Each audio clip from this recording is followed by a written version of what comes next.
Hello and welcome to the caffeine edition of Hobby Hotline on Bench Clear Media this morning. We got our Saturday morning show every Saturday, and I'm joined by Chris Harris and Victor Roman. And gentlemen, good morning. Good morning. Good morning. Obviously, if you're watching... Good afternoon for those of you in Newfoundland. It's 12:30. Excellent point. We don't miss a thing. Get that in. And we were all wearing blue today. So if you're in the chat room, please remember to wear blue or we cannot put your comments up. Good morning, Jamar. Okay, so some interesting news this week. I think people have heard about it by now, but I want to get your opinions. That tiny little company, that little Fanatics company made another acquisition and bought PWCC. Obviously, this has some impact. How much impact and what impact is I think, really to be determined, but I know we all have some thoughts on it. My general thought is if PWCC has truly cleaned up their act, they needed the financing, and this solves a problem and it gives you another strong marketplace. The downside is Fanatics has expanded even more, and they've got longer tentacles. So I certainly see both sides of this, and I'll go a little deeper. But Chris, what do you think? Well, if Fanatics kind of came in about a year and a half ago, and they announced then that they wanted to be like the be-all, end-all of trading cards. They wanted to manufacture, license, and distribute cards. Well, they got that with Topps and eventually getting the basketball and football license. And now they want to be the place where you go to buy and sell cards. So, and vault them. And you can vault them. And you can vault them. And why go through the trouble of building your own marketplace from scratch and building your own vault from scratch when you can just, cut a check and buy another company out and buy up their marketplace and buy up their vault. So, but the 800-pound gorilla of the hobby is continuing to vertically integrate. So, well, I think they're up to 900 pounds now. 900 with this, yeah. Yeah. Victor. Yeah. So is this a monopoly? Is this just good business? Yeah, that's the big question, right? And by the way, giving the crowd a chance to get on, I love the blue inlays that you did here on the StreamYard to match our blue t-shirts. That's genius, man. Thank you for noticing. Yeah. Blue Saturday. I think, right. That's an old New Order song. Right. So the PWCC news, right, it was like when I first heard about it, I started to think about this, and it all depends on what hat I got on, right? So if I have my collector hat on, I can actually I can give two craps about Fanatics buying PWCC because it doesn't really affect me one iota, right? But now if I put on my dad hat on, right, now I'm a protector, right? Because I'm a dad, and so as a dad, I start to see like incoming danger, like my spidey senses start to tingle, right? And so it starts to drum up a lot of questions in my head as to, hey, what's going on here, right? So then there's concern. But then if I have my business hat on, right, and I'm now the provider, it's really business, man. And Fanatics has a right, as any of us do in the great nation of America. We have the right to purchase what we want, so long as we do it legally, so long as we have the funds to do it. We have the right to buy whatever we want. And when I looked at the, what do we call it, the mission statement of Fanatics, or the tagline of Fanatics is what? That's a good question. officially licensed everything. Right. Everything. So Wow. At least they're humble about it. right. So they've and we kind of know the history of how they've done business in the past. But I've got I'm going to drop a video on this tomorrow, but I came across a video of Rob Veras. Now, in the past, I've always been very Burbank Sports Cards. Burbank Sports Cards. Yep, I've always been one to tell my audience, anyways, to be careful who you listen to, right? And Rob Veras is a guy that I have so much respect for, because he tells it like it is, and he's not bound by any sponsorships. And when he sees something that he doesn't like, he pretty much tells it like it is. Well, he released an Instagram reel yesterday that really was eye-opening, and his topic was the narrative of Fanatics becoming a monopoly. And he was under the impression that there's absolutely no way that Fanatics can become a monopoly. And his justification for that is that there's 140 years of sports cards being produced. There's over 20 billion sports cards in Beckett database right now. How are they going to control that? How are they going to control that market? There's no way they can. And when we start to think about it that way, how do you think? You think they're going to own PSA? You think they're going to own Panini? And Panini, really, when we think about Panini's international, and Panini's got just as much deep pockets as Fanatics does. And how are they going to own it internationally? I mean, possibly they can in the future, but I don't. In the immediate, I think it's there's no way. Now, they can own a slice of it, they can own a majority of the pie, but for them to control everything, with the rich history that the hobby has, is just it's impossible. And I don't know, thoughts on that, and I would love to hear what the chat has to say about it. Well, I think the concern that you talked about is being echoed, and I don't know if this is all going to go on the screen, but Ziggy, no, Michael, hello. More concerned with all the exclusive licenses is his big concern. He'll have no choice on where to buy licensed product in the future, that it's all going to come through Fanatics that way. So I think that's a reasonable concern, maybe more so than just having a vaulting, and marketplace system. Yeah. Because my thought is if they didn't buy PWCC, one of two things were going to happen.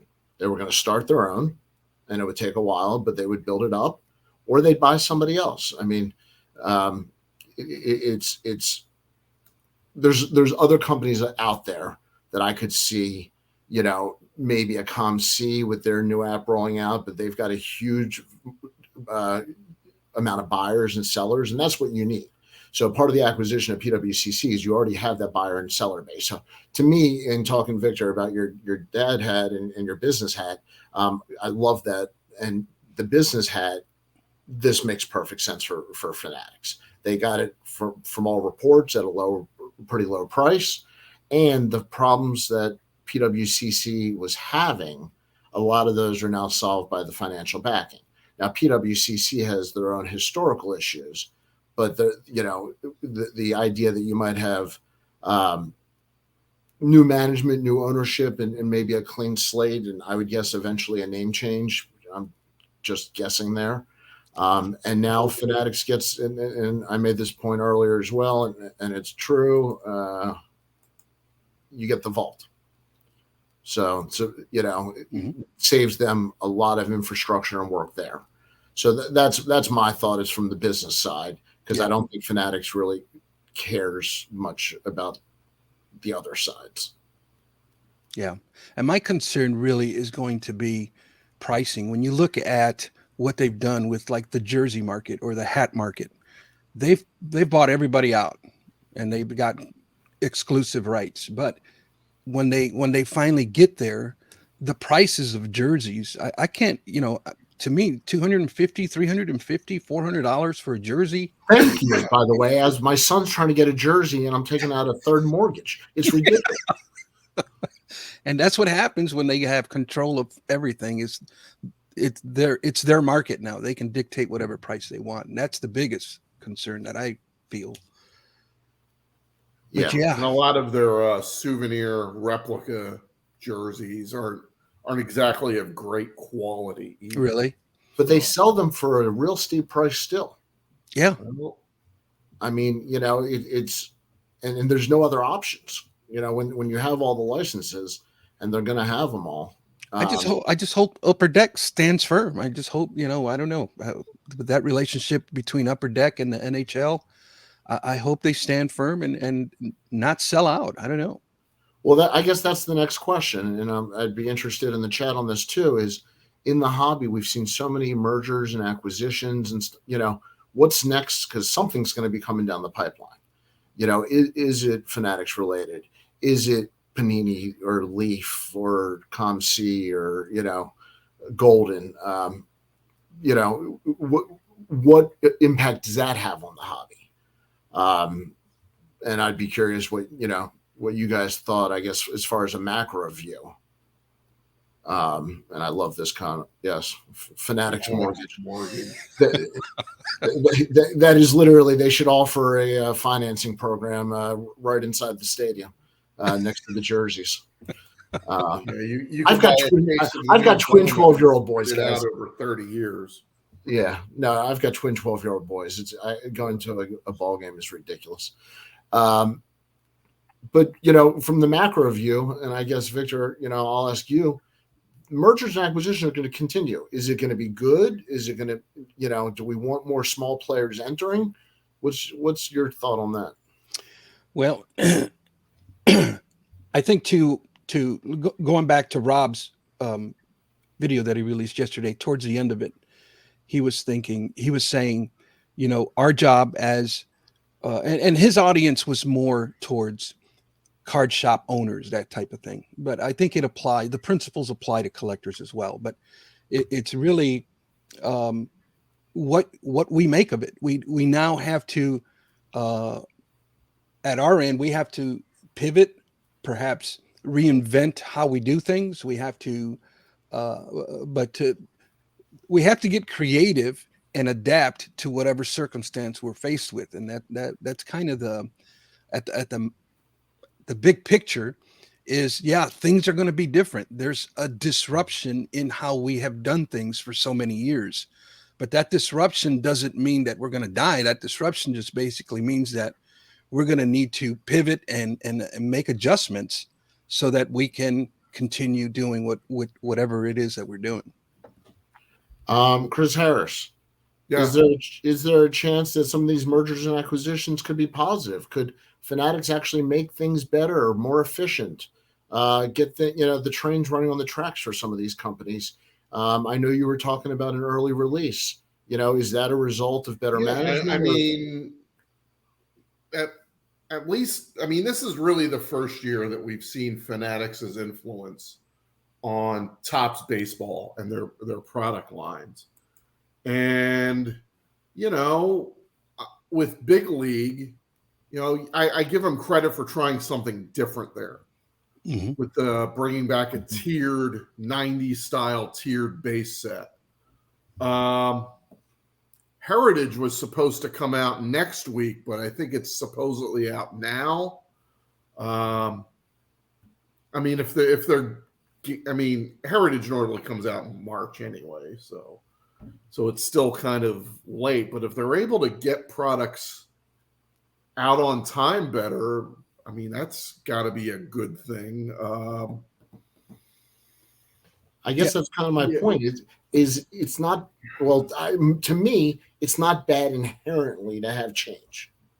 Right. That doesn't have to be a negative. There can be a positive. And I like to be positive on the hobby. So does competition, what is it? Steel, iron sharpens iron. Is that one of the situations, Victor, where you could see, maybe collectors, they've got PSA, Golden, which is huge. Card Ladder, could they make another move? Is that? I think so. I think PSA I think is in good position to be that iron sharpens iron. And I love what Chris was saying about what we've seen good things, good changes, positive changes with the big league, and I like that what they did there. But then at the same time, they release things that get me concerned again, like what they did with Bowman University, Victor Wembanyama autos. They went the redemption route, and it's like, okay, I thought we were not going to do that anymore, Tops. But then, here we go again with the redemption thing, and I don't know. I see positive things happening, and then I see like here we go again type of things happening. So a lot of concern there for me. But yeah, I think PSA is in good position. I think Panini, they're still in the game. I think they're the ones really in position to take them on, mano a mano type of thing. And they have the money to do it. That's Now, excellent. if they continue with the non-licensed route, hey, maybe they can be they can still be a player in the game. Leaf is still around too. Let's not forget about Leaf. So do they control everything? No, not yet. Is there possibilities that there can be some good mergers between Panini and Leaf and Upper Deck, and maybe they, create something new and different? But that's what they're going to have to do. They're going to have to merge and come up and pivot and create something that's going to go against this 100-pound elephant or 2,000-pound gorilla in the room. 100-pound right? elephant's kind of small. I think we just change the number and the animal every time. Yeah. Chris, I know that the new releases are something you pay a lot of attention to, and there's comments about quality control on the Chrome specifically. Is that one of the areas that you think needs to be addressed? Well, I haven't actually opened any Bowman this year, but I have noticed that some of the cards are coming out of the pack bowed. It's not as extreme as it was in like 2010, where they were like, yeah. Maybe they're just using another printer to make. I don't know how they're. Well, this would be the scary part if they had a grading company. Yeah. And I think, Victor, conflict of interest for Fanatics to buy a grading company? I don't think so. I really don't. Really? No. I would love for them to, I would love to see them buy one, to be honest with you. And they already have one. I've seen Fanatic slabs online. I don't know to the extent. Yeah, they've slabbed cards, but those slabs haven't been graded. Oh, they're not graded. Okay. No, just it's their sales packaging. I got kind of like I know they do this a lot with like in-person autographed trading cards. They'll throw it in one of their slabs, and that slab also serves as the certificate of authenticity. But they don't put a number grade on it, though. Question from Defects for Life. Does Fanatic start impacting sale of non-Topps modern cards, i.e. vintage via PWCC platform? Well, I guess the question is, does the modern cards affect the vintage cards in general? And, I think there's some connection between the markets, and I think there's an overall market impact, but I don't know that a new Bowman release has a huge impact on the vintage, but maybe quality control issues get back into that conversation. It's an interesting question. The vintage market has slowed, so the idea that vintage is untouchable is not true, but their slide has certainly been a lot less. I guess from you guys, are you still buying modern? Are you buying vintage? Are you holding out because the market's kind of wacko? I don't buy modern. I don't buy new. I buy modern, but it hasn't really. Yeah. I don't buy packs. Let me rephrase that. I will buy singles, but I don't buy packs. Yeah. Question, guys: what if Topps made pre-graded cards and they included license and authenticity? Do we need a third-party grader? Well, I guess the question is there: do we trust them grading their own stuff? Yeah. There was, I think 20 years ago, they made a product where you got a PSA graded card in every box. But again, they sent them off to PSA first. Yeah, I think it was called Topps Reserve. Huh. And I think Fleer made a similar product with BGS, but those only lasted maybe 1 or 2 years. So now, doesn't Fanatics have tie-ins with CSG? Well, there's a lot of, this is a good thing, and people in the chat, please, fill us in if there's something we're missing. But they have a tie-in now with PWCC, who subs with a bunch of companies, and that's a partnership arrangement.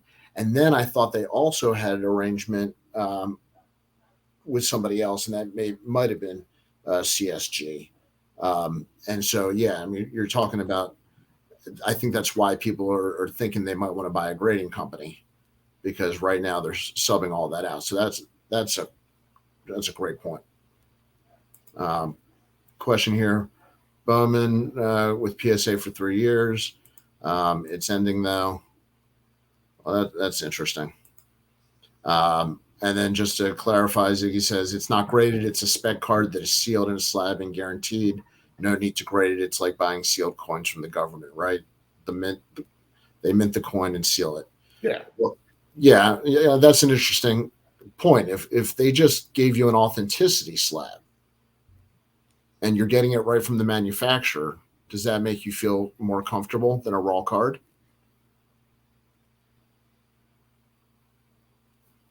A little, I guess. No, not at all. I don't know. Jeff's got a question here. Can Panini make licensed stickers for NBA, NFL after Fanatics gets those licenses? Topps makes NHL stickers right now. That's a great question. I do not know the answer. It depends on the license. I think the NHL license with Upper Deck is only for trading cards, but not for anything else.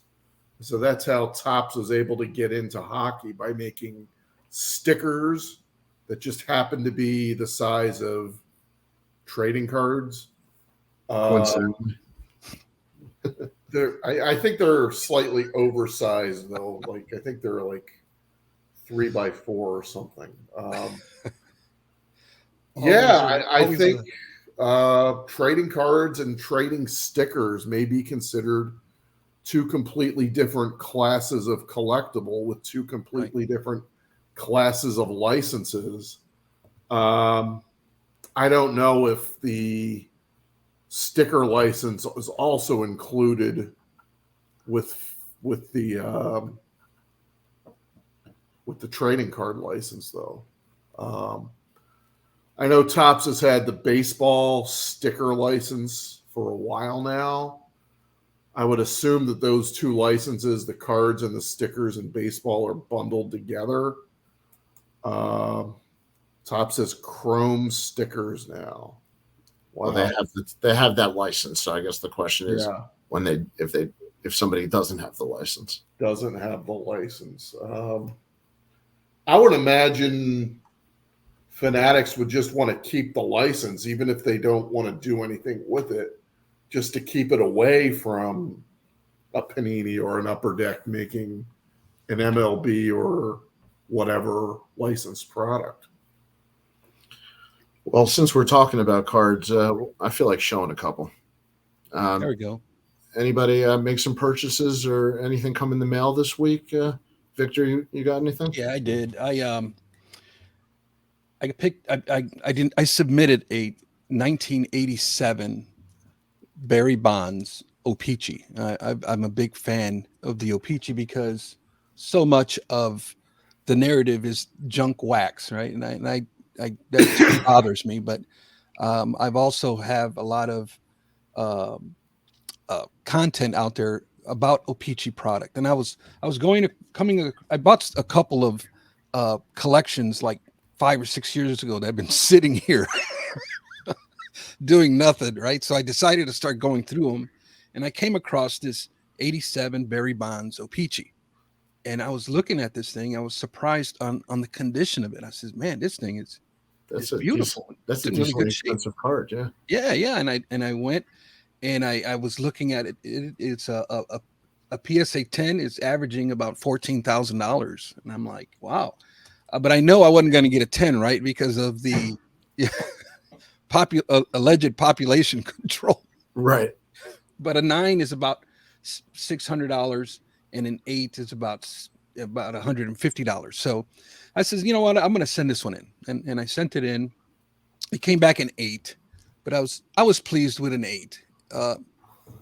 Happy to add this one to the PC. I know, the 86 and the 87 rookie card debate is always going on with Barry Bonds.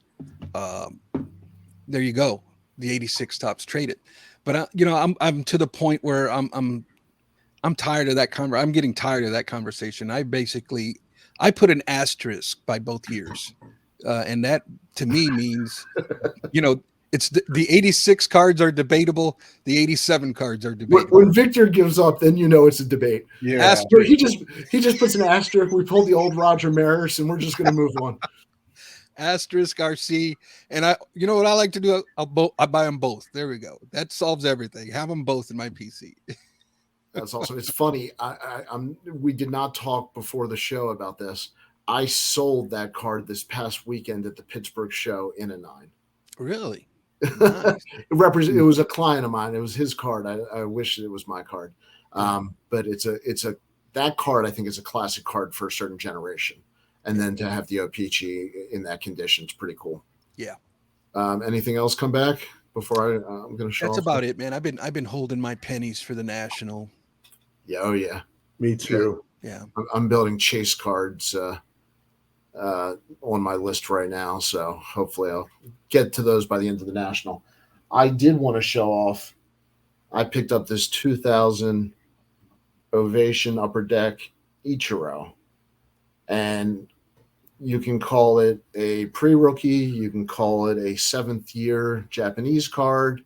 But one of the things, if you've never seen this card, these seams on the ball are actually raised, and you can see the press marks on the back. So because it was 2000, the chroming is sensitive to chipping and stuff like that, but it's a pretty reasonable card to get. It was his first American manufacturer, but it was distributed only in Japan, but it was distributed in packs. So for whatever that makes it, I don't know if we put an asterisk on that.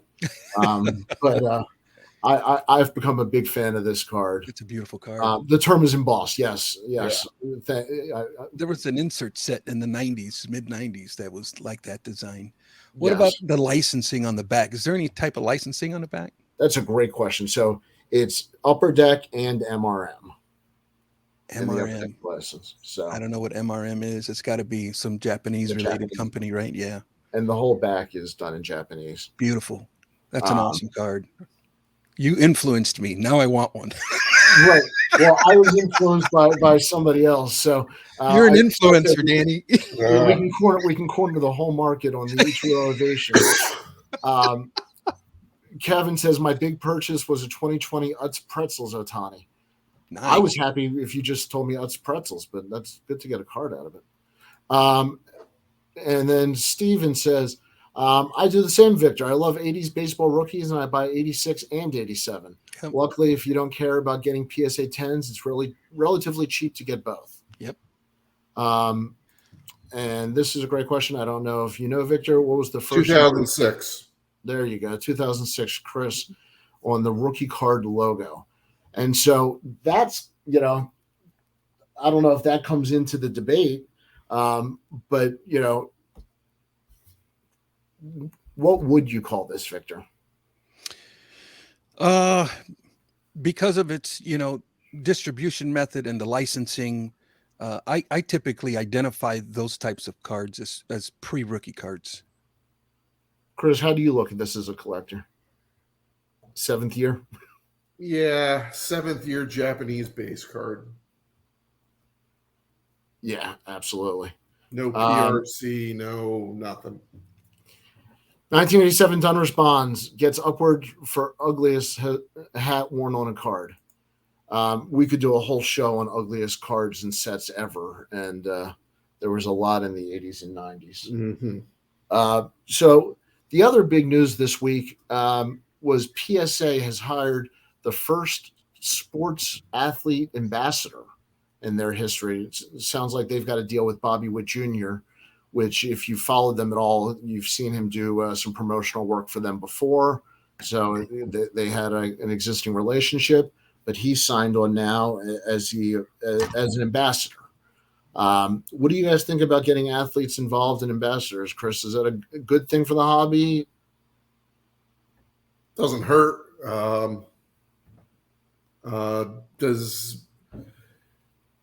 Do these companies need ambassadors, though? Well, that's a good question. That's the thing. And I do understand that Bobby Witt Jr. does collect cards. But if you're hiring someone that doesn't,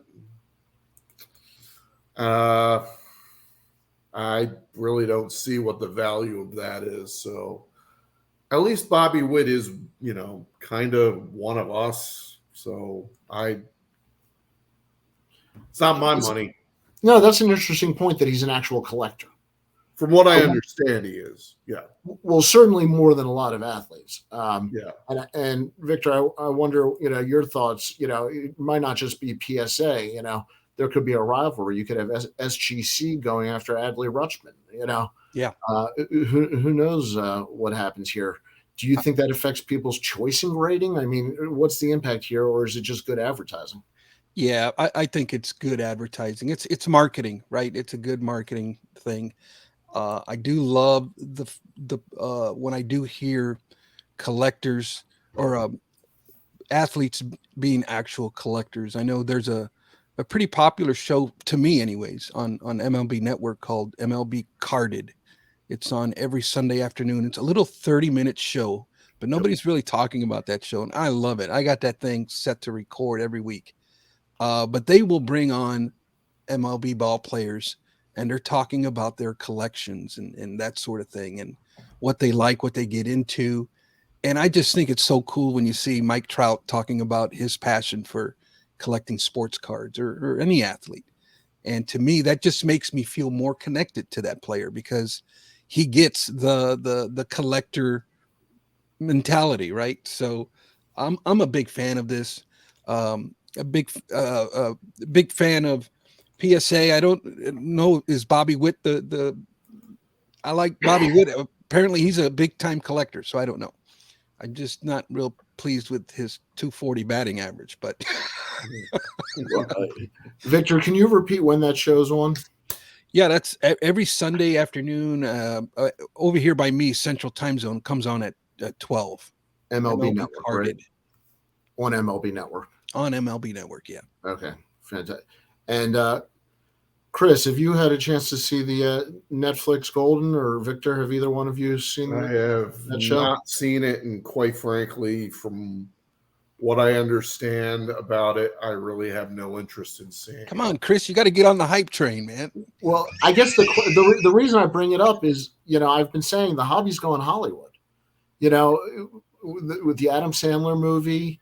And I wonder if the ambassador route is kind of the next step. Fanatics has ties with all the athletes. Are we going to start seeing, more athletes? We saw, was it, Chris, which release did they have a ton of promotions? Was it Flagship? Series 1, I think they had athletes opening them up. No, they had, what's his face? Rodriguez. Julio Rodriguez and a couple of skits. He's like baking cookies, and out come of the oven come packs of tops or something. Kind of cheesy, right? Who else other than collectors actually saw that, though? I don't remember seeing that on like linear television or anything. I think they ran it on things like MLB Network, but you're right, Yeah. so But that's the whole thing is if you have a non-collector, if you do have a Kardashian, promoting, does that really change anybody's behavior in the hobby? Not To me, mine. it doesn't. Yeah. No. No, I did not say I haven't watched the show. I have watched the show. I have feelings on it. I know people involved, but no, I appreciate that. I did watch the show, and you're right, Ziggy. I kind of had to, but there was parts that were enjoyable and parts that it's like any other TV show. You got to fill a certain amount of time every episode. But out of that, one of the things they showed, and I don't know if you guys saw this, was Karl Malone's collection of Olympic jerseys. And the Michael Jordan one from the Dream Team jerseys. That's the key part there. The Dream Team USA jerseys, Karl Malone had the whole team, all autographed, and the Jordan just sold for $3 million. Wow. This is crazy to say. It's the second highest Jordan item ever, but it's not anywhere near the highest jersey of all time. I actually thought it was a little bit low. It's autographed to Carl, and all that stuff. But that's coming out of his collection, I thought was interesting. I mean, are we going to start seeing athletes, since they're more involved in the hobby and they're more familiar with collecting? Do you see a point where Bobby Witt later in his career says, hey, I will definitely put these things, into auction, so other people can enjoy them? Are we going to start getting more of that connection with the athletes tying together? I think so. I think so. I think it would be a good move. I love that Karl Malone collection was just, I love the story behind it, right? How he acquired fill everybody in. Yeah. Yeah. It was I guess after the game, everybody just kind of like threw their jerseys on the ground and walked out. And I guess Karl Malone's wife just came along and plucked up all the shirts. I'm like, that's such a cool story to have. Yeah. The backstory on that. And it was a beautiful collection. My goodness. Yeah. It's the best load of laundry a wife has ever done. Yeah. I think the whole collection, the whole team sold for like 5.6 million, but the Jordan alone sold for 3 million of that. So wow. The rest of the team combined sold for less than just the Jordan. So am I crazy that compared to other things in auctions that seems low? I wonder if that, I hate to say I don't follow that market, so I don't know. But it was the Diego Maradona Hand of God jersey went for near 10 million. 10 million. Yeah. Yeah. So, I don't know. Maybe I'm biased. The USA Dream Team in '92 was such an epic thing to me to have the autographed Jordan jersey, game used, matched everything. To me, I would put that closer to the Maradona jersey, but obviously well. All right, Chris, make the argument for the soccer and the market internationally.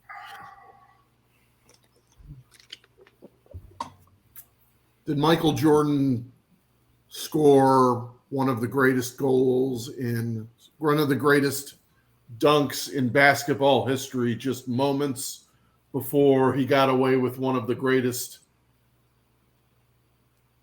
lowest forms of cheating in the history of basketball while wearing that shirt? Probably not. It doesn't have the moment. Yeah. But which team is more famous, and did the Dream Team internationally have more of an impact, and who was the leader of that? Yeah, but now you're taking Maradona. I'm taking Maradona. Yeah. I respect that. Victor, are you a jersey guy? I am not. I've never got into that part of collecting. How about autographs? I used to. I do have quite a bit of autographs, but it's not priority. It's a secondary thing.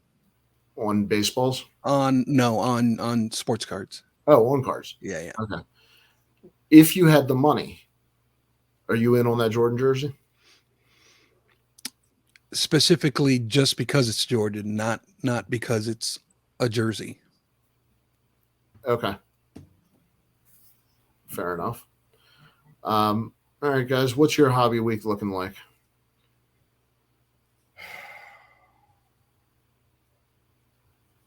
I think I might go to a card show tomorrow up in Delaware, northern Delaware. Other than that, I got nothing planned. I might head over to Bel Air Sports Cards sometime this week. So I'll be there this afternoon. Oh, you will. All right. Yeah. You guys close to each other? He's in Philly and I'm in Baltimore. I'm Delaware, so Delaware. But how far are you from the line? From where? From the Pennsylvania line. Are you right off 95? No, I'm in southern Delaware. So oh, okay. So then I'll see you this afternoon. About an hour and a half away from Pennsylvania from here. So I try to hit an LCS every week if I can. Yeah. The thing is, down here in this part of Delaware, there really are no. In fact, there are no LCSs. So there's one up in Newark that it's been around for a while, but I think ever since COVID started, I think the guy who owns it, it's kind of it's changed a bit. Let's put it that way. It's not really worth going to that much. That Jeff's, often. Really, yeah. But really, the only good LCS that's within driving distance is Bel Air, and that's about 2.5 hours from here. So that's crazy. Yeah. Jeff says if you're in Vegas, the front row card show this weekend, 240 tables. That's definitely a nice size show. The Pittsburgh show I set up last weekend was 240 tables.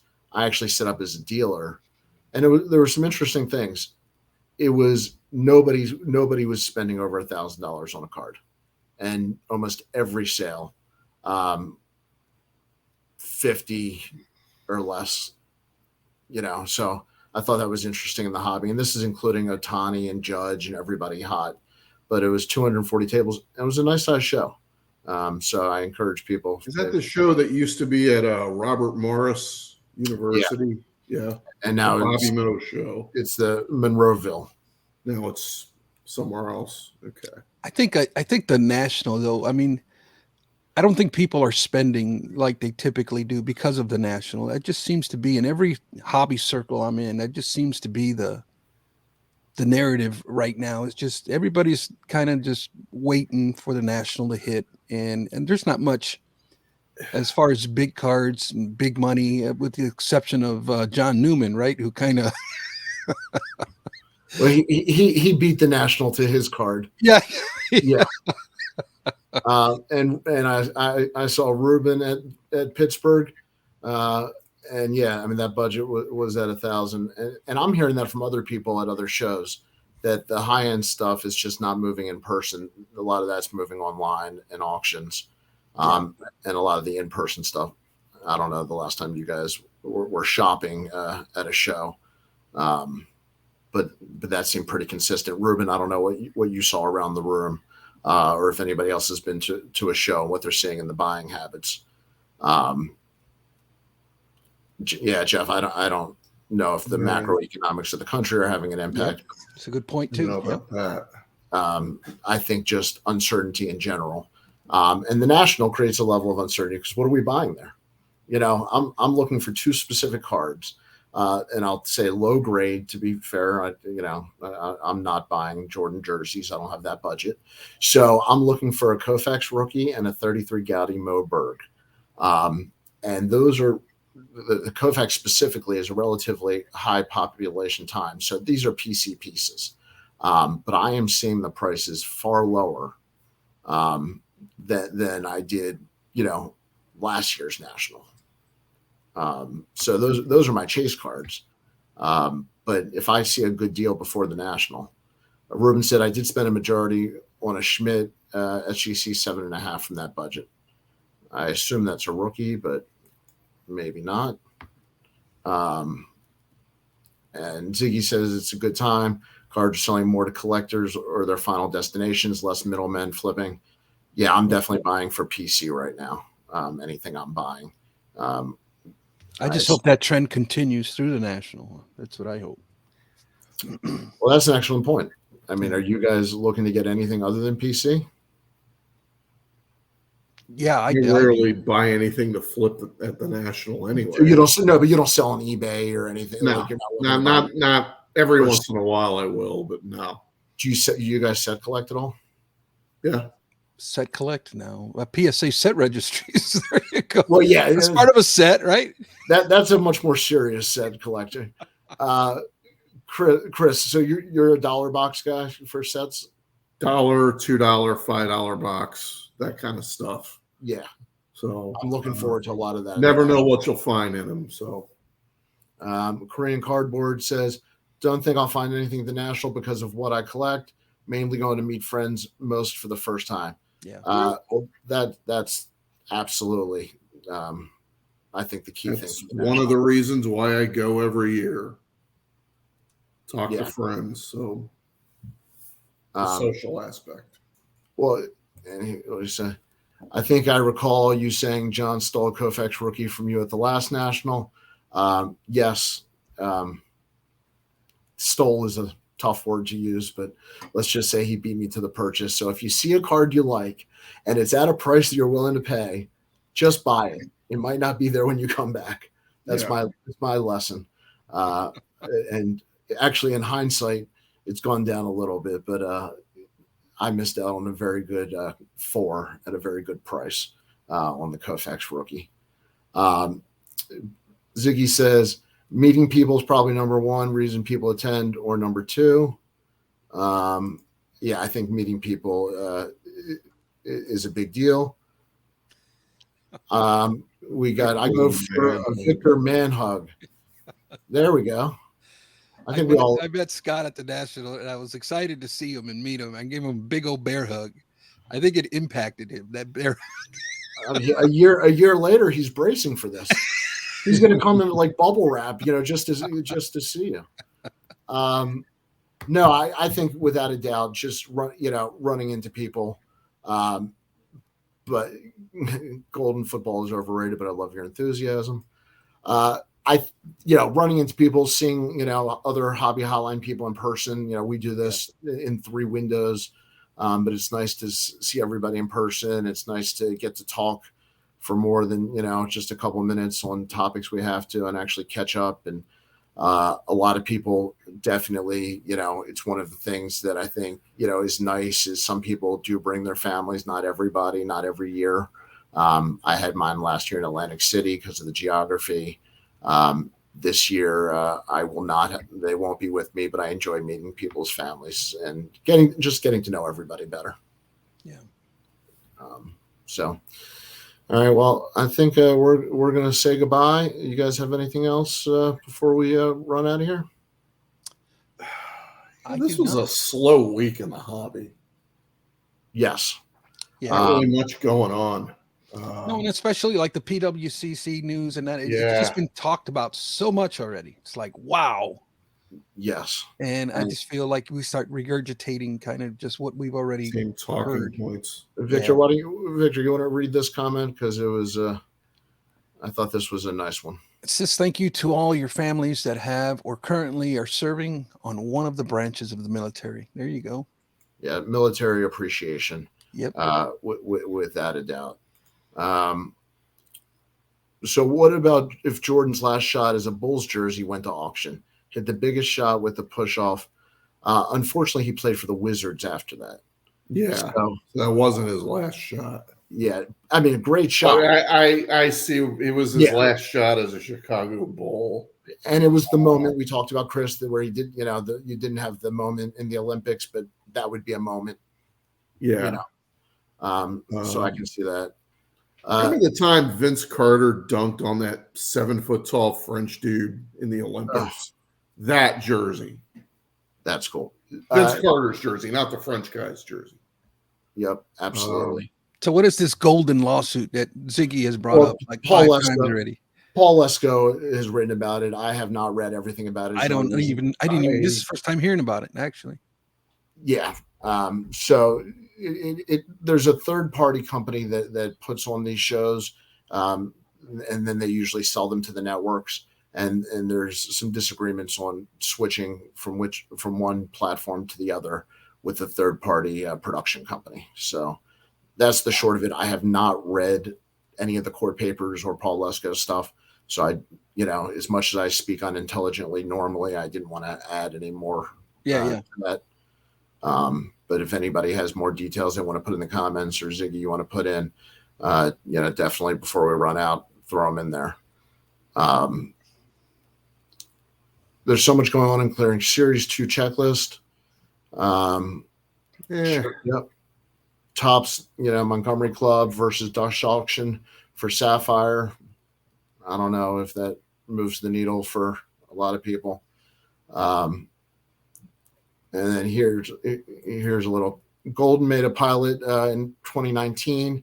They made series in 23. The video of the pilot is out there. Check out Lesko. He has a great breakdown. And that's exactly what I was saying, Ziggy. Thank you.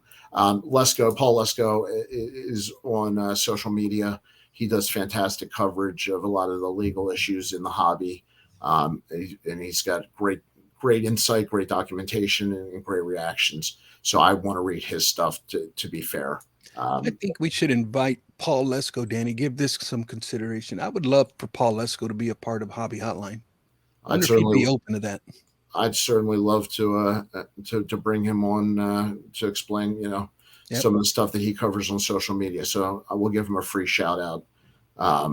If he doesn't follow, if you don't follow him already, definitely follow. Yeah, absolutely. All right, guys. Well, have a wonderful hobby week. He should be monthly. Well, he should be every time we have a legal issue. He's fantastic. Have a wonderful hobby week. We go overtime enough, so I'm going to make this the undertime special episode. Victor, here we go. There we go. 100% agreement. Can't beat that. Yep. All right. Everybody have a wonderful hobby hotline. Chris, take us out. Keep on rocking in the free world.